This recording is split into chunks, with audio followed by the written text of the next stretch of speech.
Dear students, class 9 এর তোমরা ভালো আছো নিশ্চয়ই। 9 এর ছাত্রছাত্রীরা ফাইন। তাহলে আজকে যে চ্যাপ্টারটা নিয়ে আমরা আলোচনা করব সেটা হচ্ছে কার্য, ক্ষমতা ও শক্তি। ক্লিয়ার? এইবার কার্য কি জিনিস, হোয়াট ইজ ওয়ার্ক? কার্য, এটাকে ইংরেজিতে কি বলবো? ওয়ার্ক। কার্য কি জিনিস মানে কাজ কি জিনিস? তাহলে ধরো, সাপোজ তুমি ধরো একটা বড় দেওয়াল রয়েছে, একটা ছেলেকে বলা হলো যে এটাকে ধরে সরাও। সে সারাদিন ধরে চেষ্টা করলো, প্রচুর বল প্রয়োগ করলো, কিন্তু এই দিকে এক বিন্দু গেল না, সরল না। তাহলে সে বলবো আমি সারাদিন ধরে অনেক কাজ করলাম, বহু চেষ্টা করেছি, ঘাম ঝরেছে, কিন্তু বিজ্ঞানের ভাষায় বলছে যে সারাদিনে ওয়ার্ক অর্থাৎ কাজ কি করেছে? জিরো। তাহলে যতক্ষণ না কোনো বস্তু যার উপর তুমি বল প্রয়োগ করেছো তাকে তুমি সরাতে পেরেছো, কি করতে পেরেছো? সরাতে পেরেছো, ততক্ষণ তোমার কোনো কাজ হবে না। তাহলে সরাতে পারলে তখন তোমার কি হবে? কাজ করব বলে ধরা হবে। এবং সরাটা কোন দিকে হবে? একটা নির্দিষ্ট দিকে হবে। তাহলে বিজ্ঞানের ভাষা অনুসারে কাজ কাকে বলবো? ঠিক আছে, বলবো যখন কোন বস্তুর উপর বল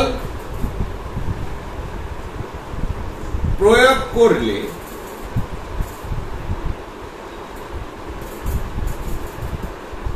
যে পয়েন্টে প্রয়োগ বিন্দুর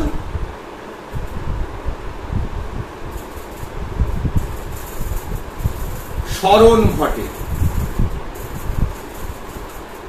তাহলে কি করে? বল প্রয়োগ করলে প্রয়োগ বিন্দুর সরণ ঘটে, তখনই একমাত্র আমি বলবো কাজ হয়েছে। অর্থাৎ এটাকে যদি এইভাবে ভাবি যে কাজ কখন হবে, তাহলে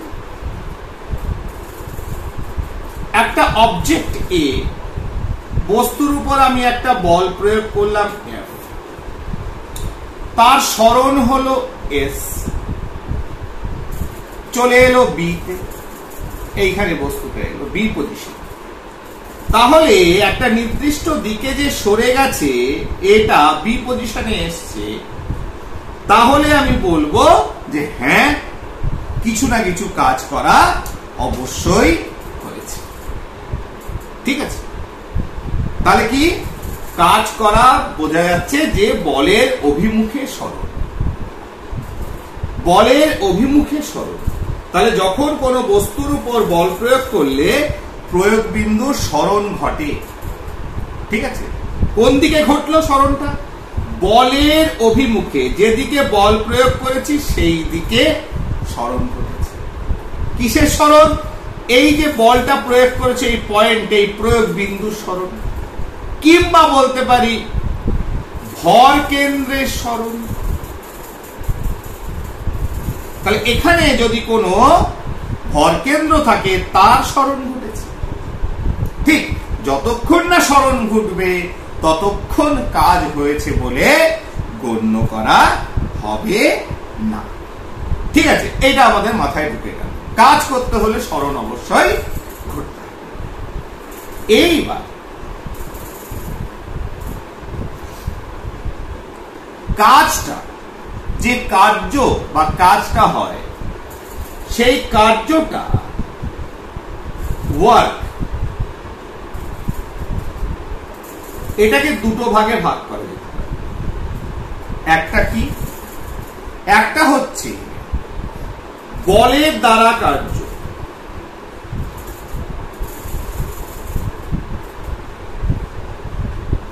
আরেকটা হচ্ছে বলের বিরুদ্ধে কার্য।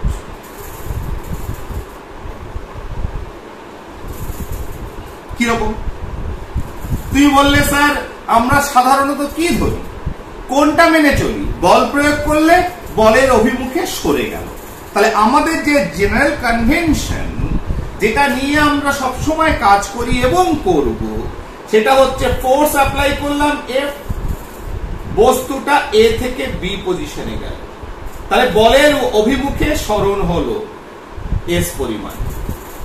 ঠিক আছে, তো এটা নিয়েই, এটা আমাদের জেনারেল কনভেনশন। কিন্তু আমরা দেখেছি যেমন বলের দ্বারা কোনো কাজ হয়, বলের অভিমুখে কোনো কাজ হয়, তেমনি বলের বিরুদ্ধেও কাজ হয়। তাহলে বলের অভিমুখে কার্য কেমন? একটা বস্তুকে তুমি ঠেলছো, বস্তুটা সরে গেল, সরে এখানে এলো, তাহলে এটা বলের দ্বারা কার্য। যে কোনো বস্তুকে তুমি, তাকে যদি বল প্রয়োগ করো, ফোর্স অ্যাপ্লাই করো, তার যদি সরণ ঘটবে বলের অভিমুখে, সেটাই বলের দ্বারা কার্য। এইবার বলের বিরুদ্ধে কার্য কিরকম? দেখো, এর সঙ্গেই লুকিয়ে আছে। ধরো দিস ইজ এ সারফেস, তার মানে এটা একটা তল। তাহলে তুমি একটা বস্তু আছে, তাকে বল প্রয়োগ করছো এফ পরিমাণ, সে এদিকে সরছে। কিন্তু সঙ্গে সঙ্গে একটা জিনিস দেখো, যেখানে মাটির সঙ্গে যেখানে লেগে আছে, কে লেগে আছে? এই বস্তুটা যে পৃষ্ঠতল ভূমির সঙ্গে লেগে আছে, সেখানে একটা ঘর্ষণ বল কাজ করে। এই ঘর্ষণ বলের কনসেপ্ট তোমরা জানো? তাহলে ঘর্ষণ বলটা তার বিপরীত মুখ। তাহলে এখানে তুমি কাজ করছো, তুমি যে বল প্রয়োগ করছো তার দ্বারা কার্য করছো, কিন্তু এখানে যে ঘর্ষণ বল রয়েছে, তাহলে ঘর্ষণ বলের বিরুদ্ধে কার্য করছে। তাহলে এখানে হচ্ছে রেসপেক্ট, কার রেসপেক্টে করছে? তোমার রেসপেক্টে ফরওয়ার্ড, সামনের দিকে এগোচ্ছে, তোমার দ্বারা কার্য হচ্ছে। আবার যদি ঘর্ষণ বল, যেটা দুটো পৃষ্ঠে যেখানে লেগে আছে সংযোগস্থল, সেখানে উল্টো দিকে কাজ করছে, তোমাকে যেতে বাধা দিচ্ছে, তাহলে তার বিরুদ্ধে তুমি কার্য করছো। ক্লিয়ার? আবার দেখো আরেকটি ইনস্ট্যান্স, দেখো বলের বিরুদ্ধে কার্য, সেটা হচ্ছে একটা, এটা হচ্ছে ভূমি, তুমি একটা বস্তুকে ওপর দিকে ছুড়ে দিলে, তাহলে তুমি একটা ফোর্স অ্যাপ্লাই করেছো, বল অ্যাপ্লাই করেছো এই দিকে, এটা গেল এই দিকে, অসুবিধা নেই। তাহলে তোমার বল, তোমার বলের দ্বারাই কার্যটা হলো, বলের অভিমুখেই সরণ হলো। কিন্তু একটা জিনিস দেখো, পৃথিবীর ভূমি প্রত্যেকটা বস্তুর উপর একটা অভিকর্ষ বল কাজ করে। ঠিক আছে, তাহলে সেই অভিকর্ষ বলটা নিচের দিকে কাজ করে। তাহলে এখানে যে কার্যটা হচ্ছে সেটা অভিকর্ষ বলের বিরুদ্ধে কার্য হচ্ছে। কি মজা না? তারপর একটা ঘটনা ঘটাচ্ছি, দেখা যাচ্ছে একটা অপোজিং ফোর্স কাজ করছে, যেটা আমাকে বাধা দিচ্ছে, তার বিরুদ্ধে কাজ করছে। তাহলে আমাকে এবার দেখতে হবে যে যখন কোনো কাজ আমি করি, তখন কোনটার রেসপেক্টে ধরবো, কার সাপেক্ষে ধরবো। যদি তুমি নিজের সাপেক্ষে ধরো, যে আমি একটা বল ছুড়লাম, আমার যে ফোর্স অ্যাপ্লাই করলাম, বল প্রয়োগ করলাম, সরণ এই দিক হলো, তাহলে আমার দ্বারা কার্য। এবার তুমি যদি ভাবো যে না, আমি গ্র্যাভিটির রেসপেক্টে দেখলাম, ঠিক আছে, যে টান পৃথিবীর অভিকর্ষ বল, তার রেসপেক্টে ওটা নেগেটিভ, কারণ অভিকর্ষ বল নিচের দিকে কাজ করছে, ও উপর দিকে উঠছে, তার বিরুদ্ধে কাজ করছে। তাহলে এইভাবে আমরা বলের দ্বারা কার্য আর বলের বিরুদ্ধে কার্য সেটাকে দেখতে পারি। কিন্তু আমরা যখন বলকে পরিমাপ করব, বলের বিরুদ্ধে হতে পারে, সেটাকে আমরা ধরবো না। আমরা কোনটাকে ধরবো? ধরবো হচ্ছে যেটাকে গণনা করব, যে ফোর্সটা, সেটা ধরে নেব যেমন যে তার দিকেই সরণ হয়েছে। যেমন এক্ষেত্রে আমি যখন একটা বলকে উপর দিকে ছুড়বো, তখন আমি যে ফোর্স বল অ্যাপ্লাই করলাম তার জন্য সরণটা ক্যালকুলেট করব। ঠিক আছে, তাহলে তখন বলের বিরুদ্ধে যে কার্যটা হচ্ছে অভিকর্ষজ বলের বিরুদ্ধে সেটাকে ধরবো না, তাহলে আমাদের ক্যালকুলেশন করতে সুবিধা হয় এবং সেটা করে থাকি আমরা। ঠিক আছে, সবসময় বলের দিকেই আমরা ধরে থাকি, কিন্তু হয় বলের দ্বারা কার্য হয়, বলের বিরুদ্ধে কার্য হয়, এবং এই ঘটনাগুলো যুগপৎ পরপর মানে একটার সঙ্গে একটা রিলেটেড। মানে একটা যখন তুমি একটা বস্তুকে তুমি নিয়ে যাচ্ছ সবসময় ঘর্ষণ বল কাজ করছে, ঠিক কিনা? ইভেন অনেকে মনে করতে পারে যে স্যার আমি একটা বলকে উপর থেকে ছেড়ে দিলাম মাটিতে, তাহলে স্যার আমি ধরুন ওপরে আছি দোতলা ঘরে, দোতলা বাড়ির ছাদ থেকে একটা বলকে নিচের দিকে ফেলে দিলাম, তাহলে আমি যেদিকে ফোর্স অ্যাপ্লাই করলাম এই দিকে ফোর্স অ্যাপ্লাই করলাম, বলটা এই দিকেই গেল। আবার ধরুন আপনি অভিকর্ষজ টান বলছেন, অভিকর্ষ বল, সেটাও নিচের দিকে কাজ করছে, তাহলে স্যার এখানে তো বলের বিরুদ্ধে কার্য হচ্ছে না, হচ্ছে। সেটা কি? বায়ুমণ্ডলে যে বিভিন্ন ধূলিকণা গ্যাসীয় পদার্থ রয়েছে তারা তো কে আটকাচ্ছে, তাহলে তারা যে আটকাচ্ছে সেটা কোন দিকে? ওপর দিকে। সে নামতে দিচ্ছে না, তাকে আটকাচ্ছে। তাহলে সেই বলটার যদি আমি ভাবি যে সেই ঘর্ষণ বলটা, ঠিক আছে না, তাহলে সেই প্লবতাটা যেটা ওপর দিকে কাজ করছে তার বিরুদ্ধে তুমি কাজ করছো সেই বলটা যদি ভাবো, তার মানে যে কোনো ঘটনাই মানে যে কোনো কাজই করা হোক না কেন, তাহলে যখনই কোনো কাজ করবে তখনই কোনো না কোনো বলের বিরুদ্ধে করা হয়। তাই বলা হচ্ছে কোন বলকে কার্য করার সময় তাকে অন্য বলের বিরুদ্ধে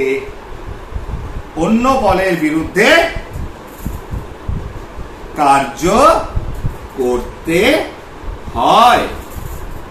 তাহলে একটা বল যখন কোনো একটা কাজ করছে তখন সেখানে অন্য একটা কোনো না কোনো বল তার বিরুদ্ধে কাজ করছে।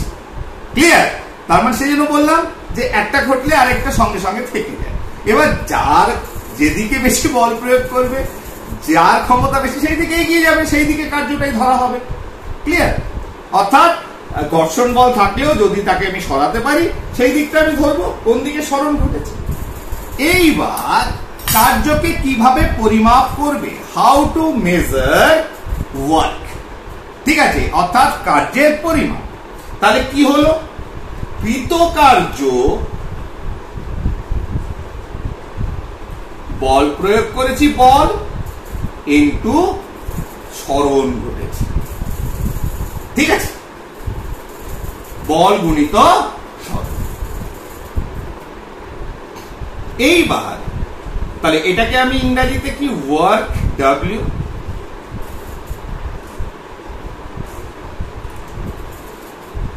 ফোর্স এফ, সরণ এস। ঠিক আছে, সরণকে কিভাবে করলাম? প্রকাশ করলাম এস। তাহলে কৃতকার্য সমান বল গুণিত সরণ।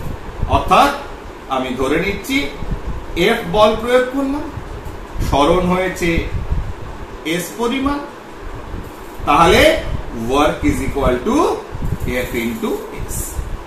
ক্লিয়ার? তাহলে এটা হচ্ছে বলকে এইভাবে আমরা পরিমাপ করতে পারি। আরেকটা ওয়ে আউট আছে। কিরকম?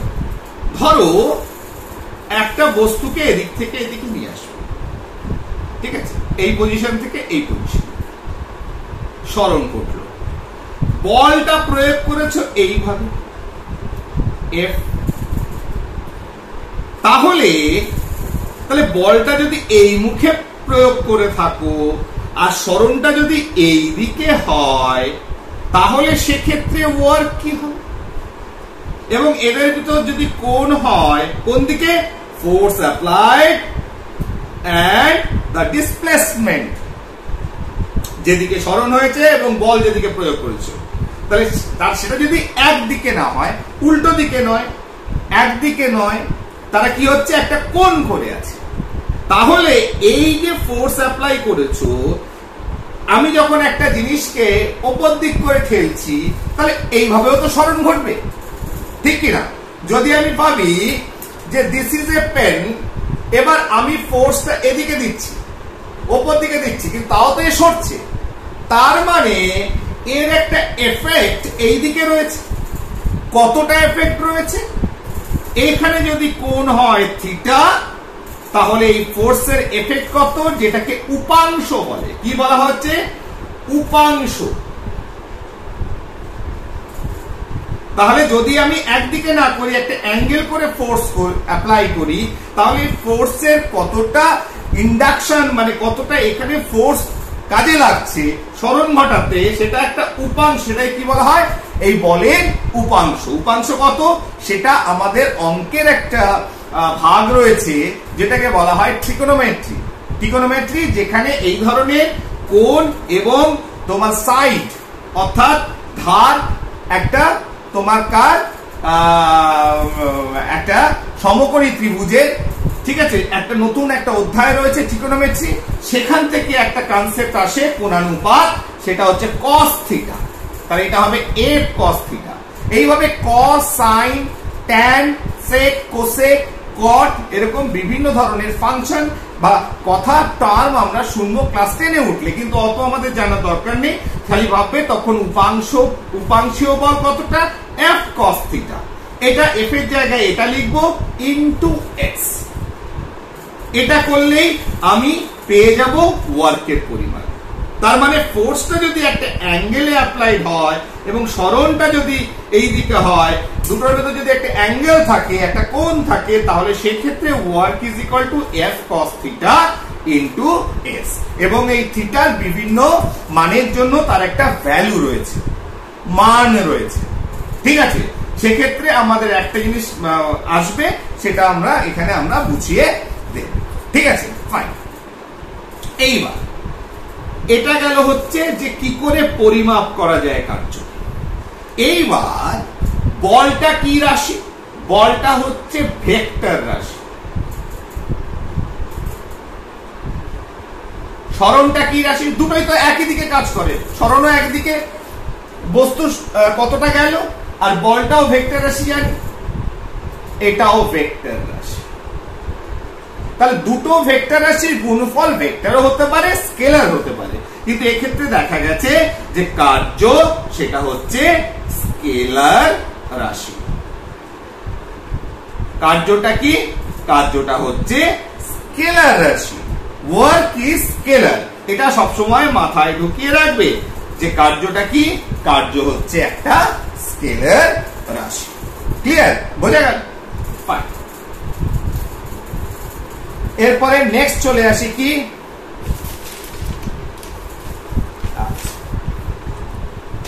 একক। কার্যের একক, ইউনিট অফ ওয়ার্ক। তাহলে W ইজ ইকুয়াল টু কি? W ইজ ইকুয়াল টু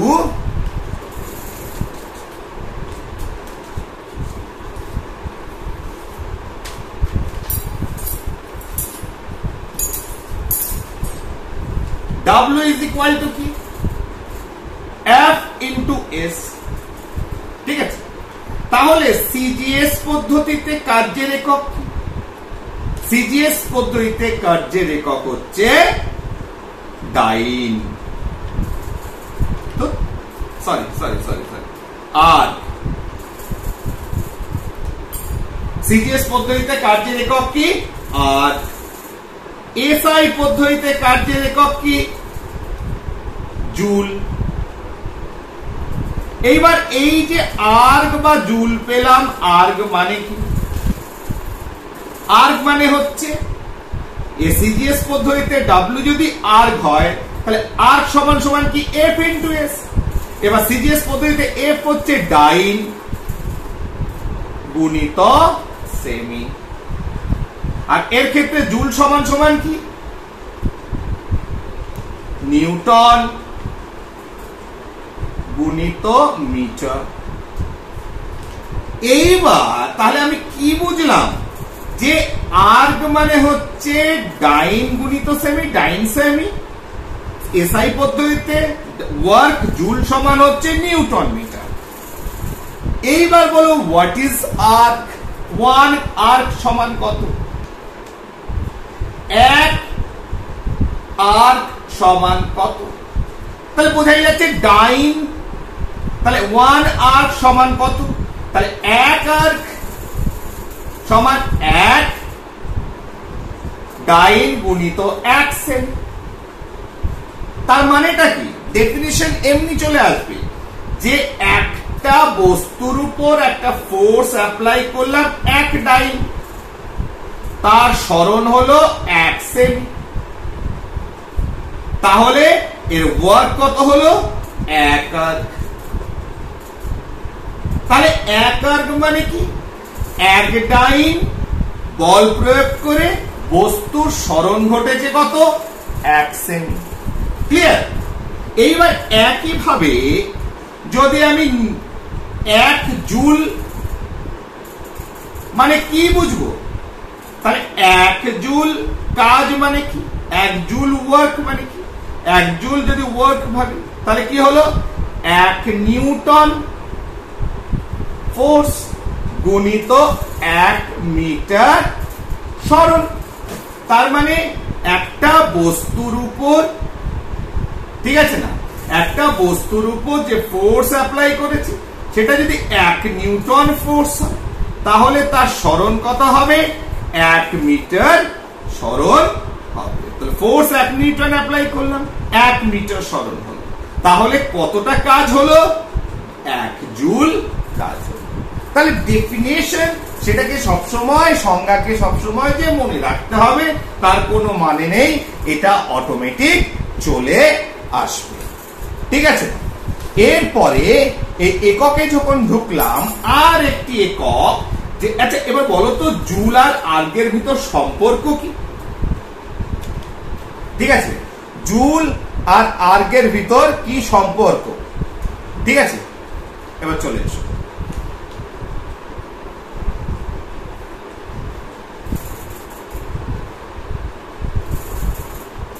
মধ্যে সম্পর্ক। তাহলে দেখো 1 জুল যে কাজ সমান 1 নিউটন গুণিত 1 মিটার। ঠিক আছে, এবার এটাকে কিসে কনভার্ট করব? আর্গে। তাহলে সিজিএস এ। তাহলে এদিকটা আমি সিজিএস এ করছি।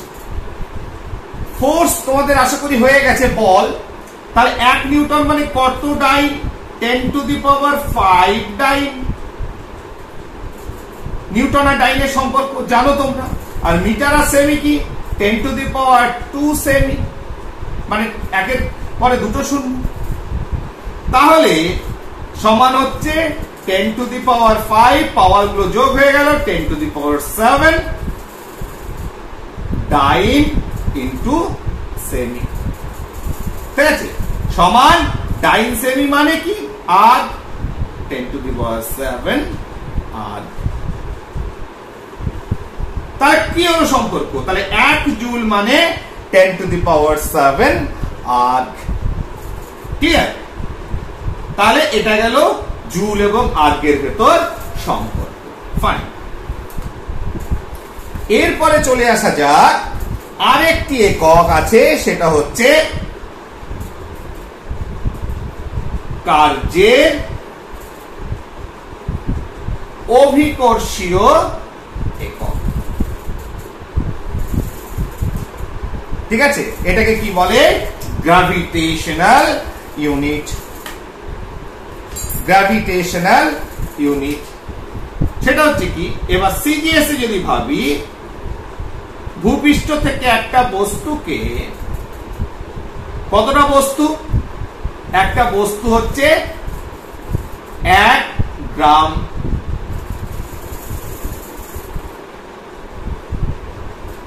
এক সেমি।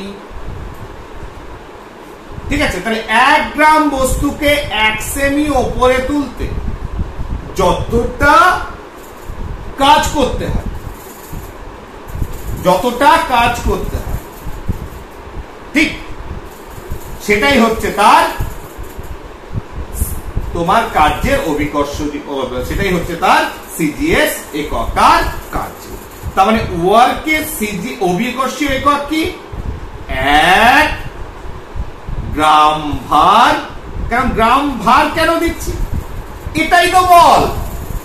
কারণ 1 গ্রাম বস্তুকে পৃথিবীর যে আকর্ষণ বল দ্বারা আকর্ষিত করছে, ঠিক কিনা, সেটাই তো অ্যাকচুয়ালি ফোর্স। কিন্তু এটা অভিকর্ষ বলের প্রেক্ষাপটে নিরিখে আমি বলছি, তাই অভিকর্ষীয় একক বলছি, আর কিচ্ছু না, নাথিং। দেখো আমি দেখাচ্ছি, ও 1 গ্রাম ভার বস্তুকে কি করেছে? Into 1 semi. ঠিক আছে, তাহলে গ্রাম সেমি বা গ্রাম ভার সেমি। তাহলে দেখো এটাই তো অ্যাকচুয়ালি বলের পরিমাপ। কত এটা? 1 গ্রাম ভার মানে 981 ডাইন ইনটু 1 সেমি। তাহলে এর উপর কতটা ফোর্স অ্যাপ্লাই করছে? 981 ডাইন সমান 981 ডাইন সেমি। ঠিক আছে না? তাহলে এটা গেল কি তোমার ডাইন সেমি বা 981 আর 981 আর। ঠিক আছে, ফাইন। তাহলে এটা গেল অভিকর্ষীয় একক সিজিএস পদ্ধতিতে। তাহলে আমি শুধুমাত্র এত কিছু না করে শুধু যদি বলি তাহলে গ্রাম ইনটু সেমি, ঠিক আছে, 1 গ্রাম ভারের বস্তুকে 1 সেমি উপরে তুলতে যতটা কাজ করতে হয় সেটাই হচ্ছে তার অভিকর্ষীয় একক কাজে। একইভাবে যদি এসআই পদ্ধতি অ্যাপ্লাই করি তাহলে এসআই পদ্ধতিতে কি হবে? গ্রামটা হয়ে যাবে কি গ্রাম, গ্রামটা হয়ে যাবে কি, আর এটা হয়ে যাবে কতটা তুলবে? মিটার। কতটা? 1 কিগ্রাম বস্তুকে। তাহলে কি হয়ে গেল? এই জায়গাটা চেঞ্জ হয়ে গেল। তাই এটাকে যদি আমি এক্সপ্লেইন করি যেটা মানটা কত বেরোচ্ছে, তাহলে আমি কি লিখবো? 1 কিগ্রাভার ইনটু 1 মিটার। ঠিক আছে না? তাহলে 1 কিগ্রাভার, তাহলে ওয়ার্ক যদি কিগ্রাভার ইনটু মিটার বা কিগ্রা মিটার যদি বলি, যে তার অভিকর্ষীয় একক কিসে? এসআই একক। তাহলে এসআই ইউনিটে অভিকর্ষীয় একক কিভাবে প্রকাশ করব? কিগ্রা গুণিত মিটার। তাহলে সেটাকে 1 কিগ্রাভার ইনটু মিটার মানে হচ্ছে 9.81 নিউটন বল প্রয়োগ করছে। তাহলে এটা অ্যাকচুয়ালি কিছুই নয়, দিস ইজ ফোর্স, যেটা পৃথিবী টানছে যে বল দ্বারা, ইনটু 1 মিটার সমান 981 নিউটন মিটার ইনটু মিটার সমান 9.81 কি হচ্ছে? জুল। ঠিক আছে না? তাহলে কি পেলাম? This is a relation. ওসব কিছু না ভেবে আমি যদি শুধু ভাবি যে কিগ্রা মিটার হচ্ছে এসআই পদ্ধতিতে অভিকর্ষীয় একক আর সিজিএস পদ্ধতিতে হচ্ছে গ্রাম সেমি, বাস, দ্যাটস অল, ফাইন। এইবার কার্যের মাত্রীয় সংকেত।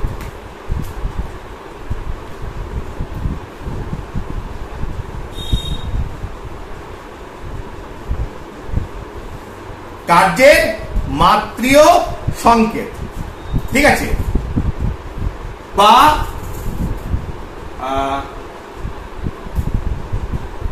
কার্যের মাত্রা বা কার্যের মাত্রীয় সমীকরণ। তাহলে actually this is dimensional equation. ঠিক আছে, মাত্রীয় সমীকরণ, কিন্তু আমরা কি বলি? মাত্রা বলি, কখনো মাত্রীয় সংকেত বলি। তাহলে work is equal to F into S. তাহলে F force is equal to mass into acceleration, ভর গুণিত ত্বরণ গুণিত সরণ। তাহলে ভর হচ্ছে ক্যাপিটাল এম। তাহলে মাত্রীয় সংকেত লেখার আগে সবগুলোকে আমাকে উইদিন থার্ড ব্র্যাকেট এটাকে লিখতে হবে। দিস ইজ এ কনভেনশন, এটা লেখার নিয়ম। ঠিক আছে না? তাহলে কি হলো? এম। তাহলে এটা কি দাঁড়ালো? এম। তাহলে ভর হচ্ছে এম, এ হচ্ছে লেন্থ এলটি মাইনাস 2 ইনটু সরণ কতটা হয়েছে? এল। তাহলে এম এল এর স্কোয়ার টি এর মাইনাস 2। তাহলে দিস ইজ দা এটা কি ডাইমেনশন বা ডাইমেনশনাল ইকুয়েশন অফ ওয়ার্ক, কাজের মাত্রা হচ্ছে ml² t⁻⁻²। ঠিক আছে, এইবার বলছে কার্যহীন বল। আরেকটা কনসেপ্ট আছে কার্যহীন বল। কখন বল কাজ করে না, কাজ কখন হয় না? ঠিক 1 নম্বর হচ্ছে সরণ শূন্য হলে।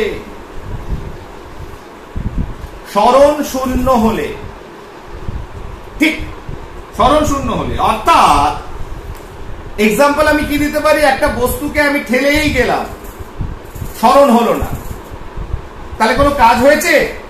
নো, কাজ হয়নি।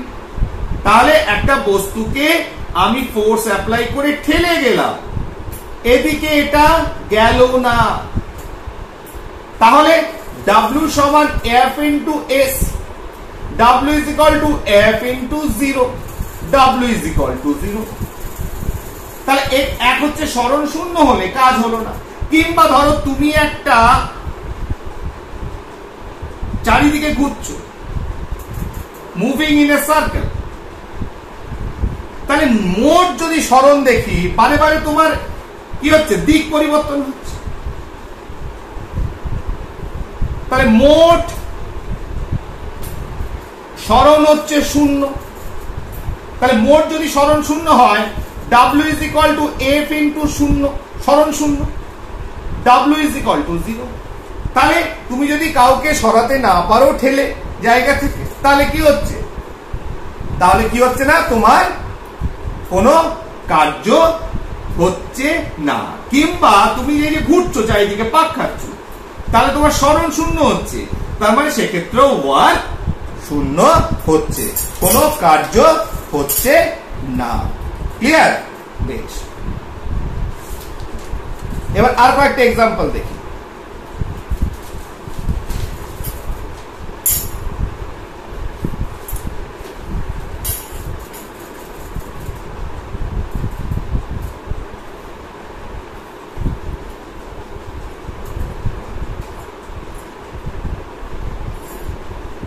বেশ,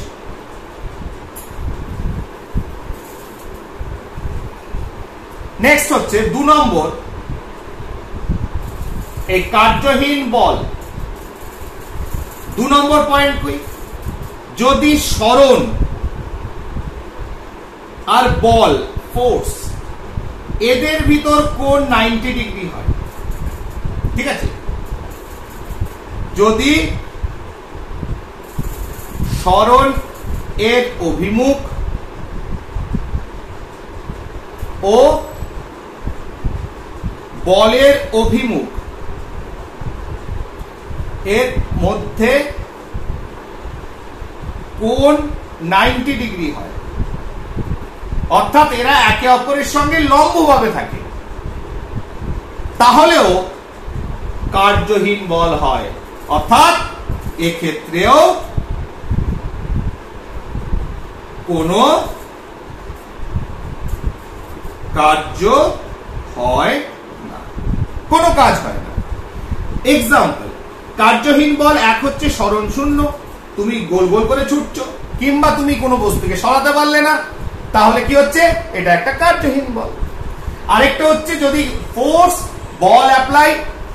অ্যাপ্লাইড এন্ড সরণ এটা যদি লম্বালম্বি ভাবে হয়। একটা লোক হাতে একটা সুটকেস আছে,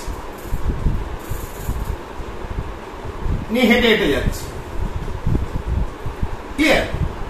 তাহলে এদিকে যদি সরণ হয় এস,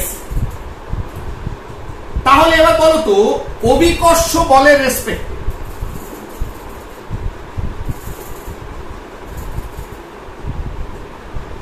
নিরিখে, তাহলে অভিকর্ষ বলের নিরিখে কি হচ্ছে বলো তো? অভিকর্ষ বল কোন দিয়ে কাজ করছে? সুটকেস নিচের দিকে। ঠিক আছে, তাহলে এদের ভিতর কোণ হচ্ছে কি 90 ডিগ্রি। তাহলে এদের ভিতর কত ডিগ্রি কোণ করে আছে? 90 ডিগ্রি কোণ করে আছে।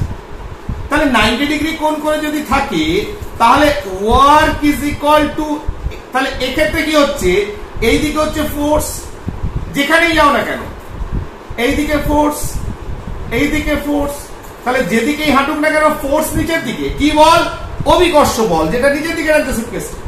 তাহলে প্রত্যেকটা ক্ষেত্রে আমি 90 ডিগ্রি অ্যাঙ্গেল পেলাম। তাহলে প্রত্যেকটা ক্ষেত্রে যদি 90 ডিগ্রি অ্যাঙ্গেল পাই, তাহলে আমি কি হবে, এদিকে ফোর্স এইদিকে, সরণ এইদিকে, তার মানে F cos থিটা ফর্মুলা চলে এলো ইনটু S। তাহলে W সমান F cos 90 into S, theta সমান কত, 90 ডিগ্রি, আর আমরা জানি কি cos 90 is equal two 0, F into 0 into S, W সমান 0। তাহলে কোনো কাজ হলো?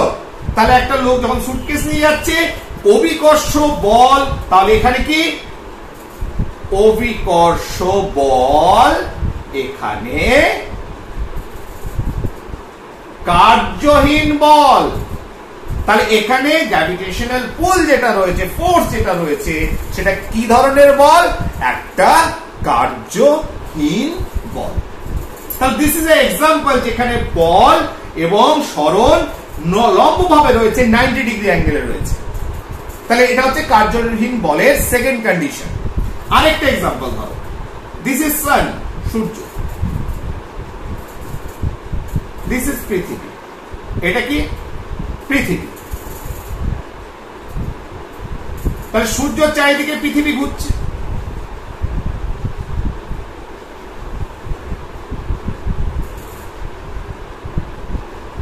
তবে এদিকে মোশনটা এদিকে, ঠিক আছে। তাহলে এবার ধরো কোনো একটা পয়েন্টে যখন সে ঘোরে বৃত্ত আকারে, এইদিকে বলের অভিমুখ থাকে, তারপর এখানে এলে এইদিকে বলের অভিমুখ, যখন এখানে এসছে, যখন এখানে এসছে, এটা বলের অভিমুখ। তাহলে প্রত্যেকটা অভিমুখ যখন ঘোরে, তুমি যদি এই সূর্যের মহাকর্ষ বলের সাপেক্ষে করো, তাহলে মহাকর্ষ বল টানছে, সরণ এইদিকে হচ্ছে। তাহলে প্রত্যেকটা জায়গাতে সূর্য এবং পৃথিবী সূর্য ক্ষেত্রে, তাহলে সরণ, পৃথিবী সরণ আর সূর্যের মহাকর্ষ বলের ভেতর 90 ডিগ্রি কোণ পাবে, যেখানেই যাও না কেন 90 ডিগ্রি কোণ পাবে, যে পয়েন্টেই যাও না কেন 90 ডিগ্রি কোণ পাবে।